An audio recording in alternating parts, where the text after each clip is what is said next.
Today we're going to be talking about thermal energy. Thermal energy is the energy of a substance in terms of motion or vibrations of its molecules. This brings me to my next topic, phase changes. In this phase change diagram, letter A represents a solid, letter C represents a liquid, and letter E represents a gas. To convert from Kelvin to Celsius, you would add 273 degrees to Celsius, vice versa. There are three different types of thermal energy transfer: conduction, convection, and radiation. Conduction is where heat is transferred between two objects due to physical contact. An example of this would be me holding and petting my cat.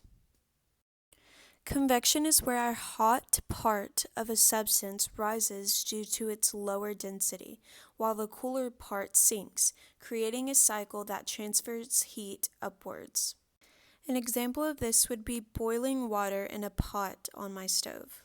Finally, radiation is where heat is transferred through electromagnetic waves. An example of this would be heating up food in my microwave.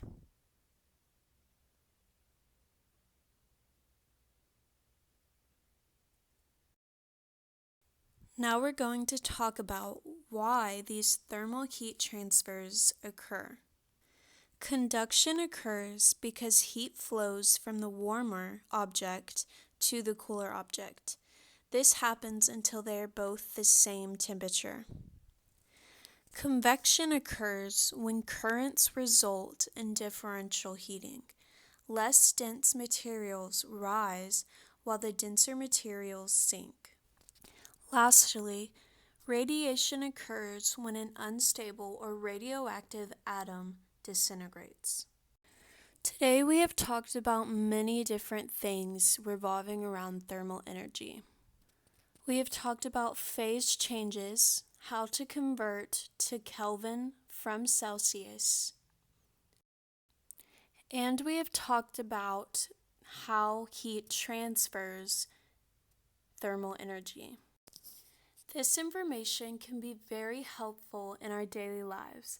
This is because conduction helps you to know whether or not to touch a hot pot. Also, all of these heat transfers can help you in the cooking world.